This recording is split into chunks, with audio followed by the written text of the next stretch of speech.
Welcome to MMC news.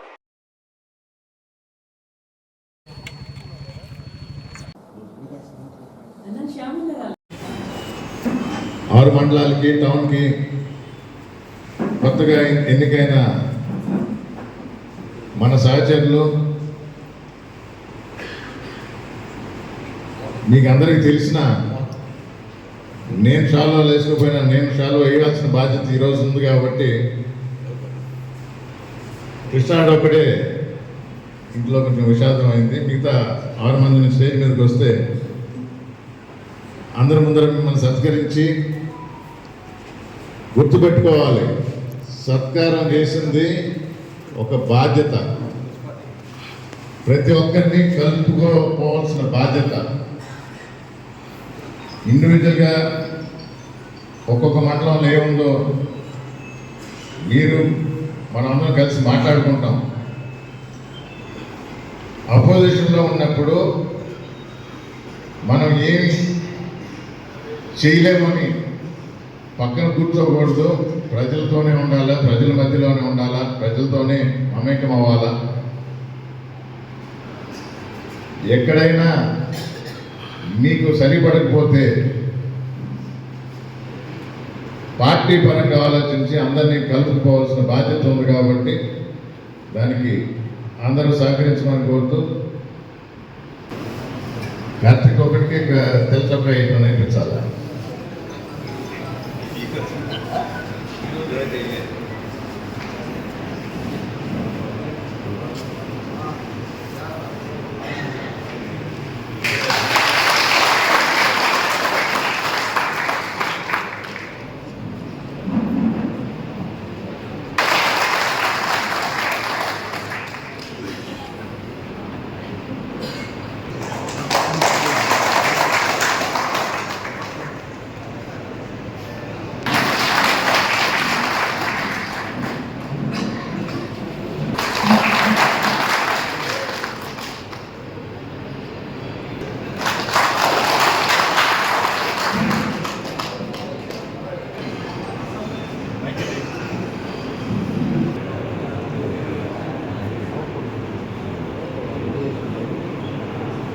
Jaganmohan Reddy గారు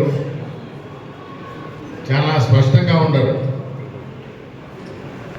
grass root నుంచి పార్టీని పటిష్టంగా బలోపేతం చేయాలి.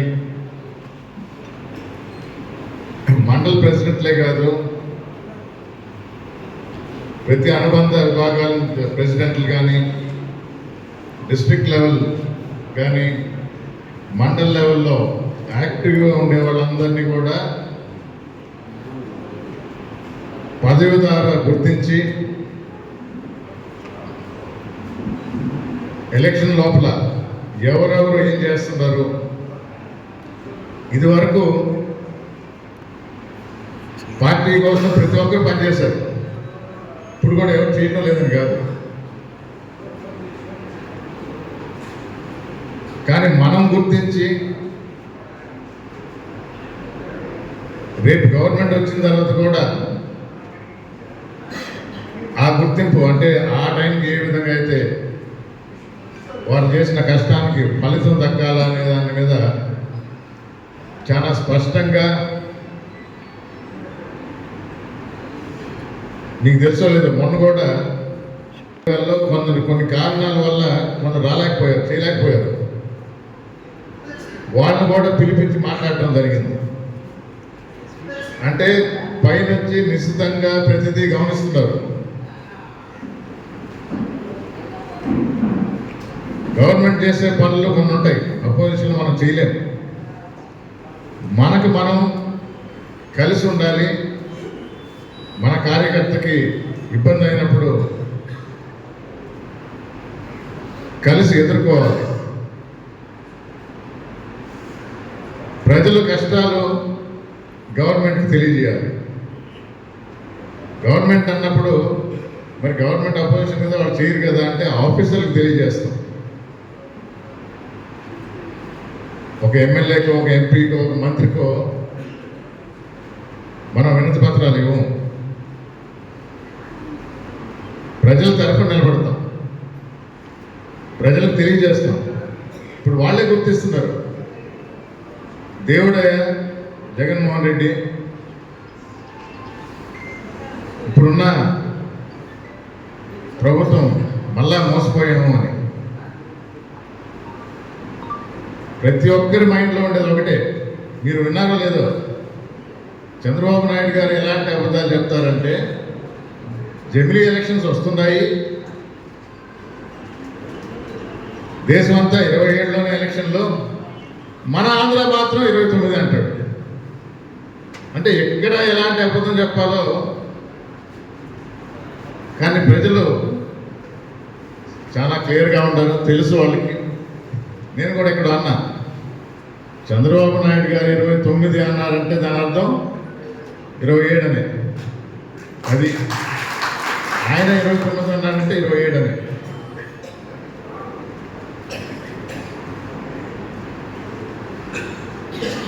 మనం కొత్తగా చేయాల్సిందేం లేదు. మొన్న ఎలక్షన్లో కూడా వెంకటగిరి నియోజకవర్గంలో ప్రతి ఒక్కరూ కష్టపడ్డారు. కారణాలు ఏదైనా ఉండొచ్చు. ఎవరైతే ఓటు వేయలేదో వాళ్ళకే తెలుసు, వాళ్ళే మదన పడుతున్నారు.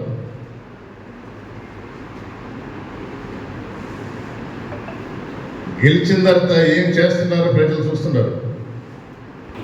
ఆల్తూర్పాటు ప్రాజెక్టు అంటా ఉన్నారు. చంద్రబాబు నాయుడు గారు వచ్చారు, మాట్లాడారు. నేనే టెంకాయ కొట్టాను అన్నారు. 7 నెలలైంది, ఇప్పటి వరకు దాన్ని ఊసేయలేదు. ప్రజల కోసం చేయండి, మేము కూడా సహకరిస్తాం. ఎవరు ఆపారు? మీ ప్రభుత్వంలో ఉన్న మనిషే. ఎవరు అడ్డుకట్టేసింది ఆ రోజు? ఈరోజు మంత్రిగా ఉన్న మీ సహచరుడే.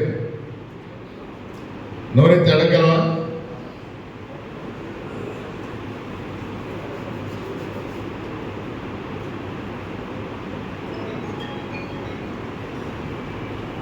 ఈ విషయాలు ప్రెస్ మీట్ ద్వారా తర్వాత మాట్లాడుకుంటాం. మీరందరూ రావడం చాలా సంతోషంగా ఉంది.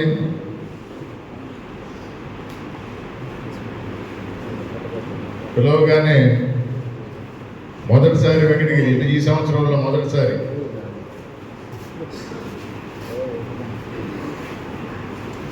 కొందరు కలిసిన ఎవరన్నా లేట్గా వచ్చిన ఉంటే అందరం కలిసి మాట్లాడుకొని ఈ రోజంతా ఇక్కడే ఉంటారు.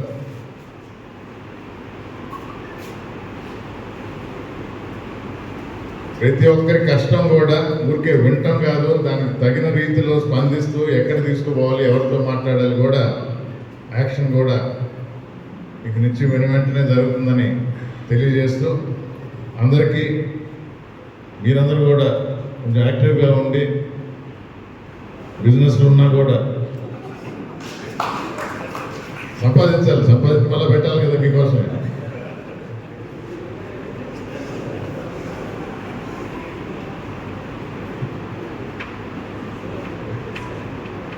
అలాగే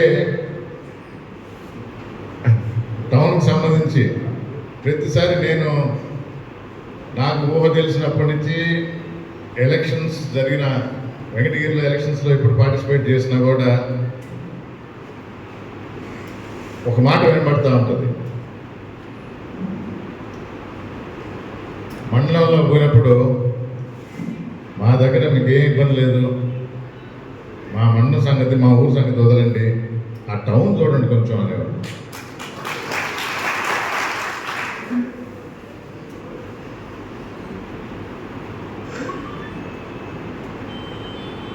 నేను ఛార్జ్ తీసుకున్న తర్వాత నాయన ఉన్నప్పుడు కానీ తర్వాత అమ్మ ఉన్నప్పుడు కానీ ఎలక్షన్ చేసినా కానీ లాస్ట్లో వచ్చి చేయటమే ప్రతిసారి వినబడతా ఉంది. ఇది నేను మొన్న 1 year ఇన్ఛార్జిగా ఉన్నా కూడా ఆ ఒక్క సంవత్సరంలో ప్రతి మండలం తిరుగుతూ, ఈ గడప గడప ప్రోగ్రాం తిరుగుతూ, మధ్యలో పొలిటికల్గా కాకుండా గవర్నమెంట్గా కూడా పనులు చేస్తూ ఉన్నదాన్ని ఉన్న వాళ్ళతో ముందుకు పోయానే కానీ ఎలక్షన్స్ అయిపోయినాయి, రిజల్ట్స్ గురించి కాదు, కానీ మళ్ళీ ప్రతి ఒక్కరు వచ్చి నాకు అదే చెప్పారు, మేము చెప్తానే ఉన్నాం కదా సార్ అని. అంటే టౌన్లో ఎందుకు మనకు ఇదివరకు కాంగ్రెస్ కానీ ఇప్పుడు వైఎస్ఆర్ కాంగ్రెస్ కానీ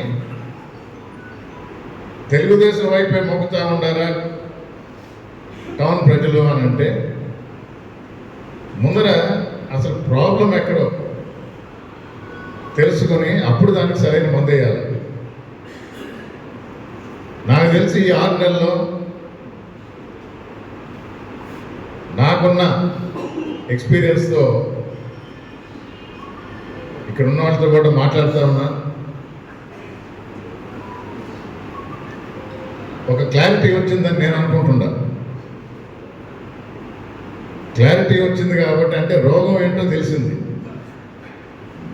దానికి మందు వేయటం కూడా మొదలు పెడుతున్నారు. మీరే చూస్తారు, వెంకటగిరి టౌన్ నెక్స్ట్ వీళ్ళు చెప్తారు, సార్ మా సంగతి కాదు మీరు ఊర్లో చూడండి అని. నెక్స్ట్ ఎలక్షన్ వచ్చేటప్పటికి వెంకటగిరి టౌన్ వాళ్ళే చెప్తారు, మా సంగతి వదలండి, టౌన్ ఊర్లో చూడండి. నా ముందు బాగానే పనిచేస్తుంది నాకు తెలుసు.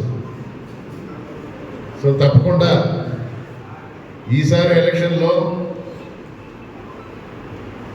ఇది వరకు ఎన్నటి రాని మెజారిటీ, అంత మెజారిటీ వస్తుందని మీకు నేను తెలియజేస్తున్నా. తప్పకుండా మీ అందరి సహకారం ఉంటుంది. వైఎస్ఆర్ కాంగ్రెస్ పార్టీ అత్యంత భారీ మెజారిటీతో వెంకటగిరి టౌనే కాదు మొత్తం వెంకటగిరి కాన్స్టిట్యున్సీ. కొందరికి డౌట్లు ఉన్నాయి, సార్ ఇదేదో డీలిమిటేషన్ అంట, మారుతుందంట, అది ఉంటుందా ఇది ఉంటుందా, ఇవన్నీ పెట్టుకోవద్దు. 27 ఎలక్షను మనకిప్పుడు 6 మండలాలు టౌన్ ఇప్పుడు ఎట్టుందో ఆ విధంగానే మనం రేపు ఎలక్షన్స్ పోబోతున్నాం. అందరం కలిసి ఉంటాం. అదేవిధంగా ఇంకా ప్రతి మండలంలో కూడా ప్రోగ్రామ్స్ పెట్టుకొని వచ్చి తిరుగుతూ ప్రజల కోసమే పనిచేస్తూ మన కార్యకర్తలు ముఖ్యమని జగన్మోహన్ రెడ్డి గారే గుర్తించారు. మీ ముందరే మాట్లాడారు మొన్న. అది ఒక కొరతగా ఉంది. ఇది ఉంటే ఒక మాట మొదలుపెట్టింది అంటే ఆయన మైండ్లోకి వచ్చింది అని అంటే మీకు రేపు ఎంత ప్రాముఖ్యత ఉందో, ఎంత ఆయన మైండ్లో నిలబడిపోయిందో ఆ గుర్తింపు తప్పకుండా అట్లాగే కొనసాగుతుందని తెలియజేస్తూ అందరికీ మరొకసారి ధన్యవాదాలు, మరొకసారి శుభాకాంక్షలు. టౌన్ ప్రెసిడెంట్గా ప్రసాద్ రెడ్డి, ఎవరికి తెలియదు చెప్పండి.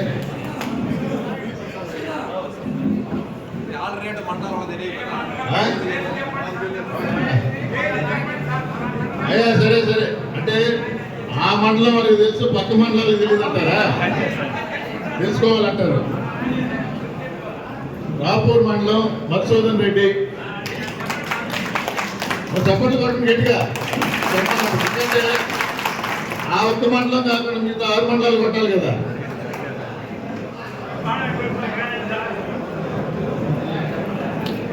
తెలుసా? ఇది కూడా తెలీదా? 2వ వేసిన కూడా ఎవరైతే అందరికన్నా ముసలాడో అక్కడి నుంచి మొదలుపెట్టిన సైదాపురం మండలం రవి. ఇప్పుడు మీరు మరీ చిన్నగా ఉంది పేరు, పూర్తి పేరు చెప్తే అంటే పూర్తి పేరు చెప్తే ఎవరు గుర్తుపట్టరు ఆయన్ని. మన్నారపు రవి.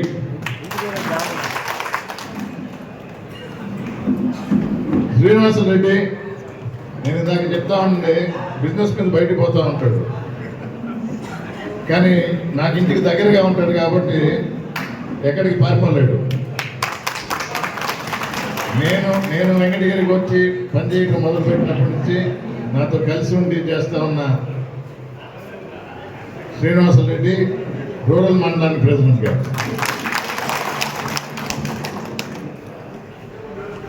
యాక్టివ్గా ఉండే వాళ్ళల్లో పోటీ పెట్టిన బాలాయపల్లి, కక్కిలి, రూరల్ అన్నట్టు శ్రీనివాసరెడ్డి దక్కిలి మండలం.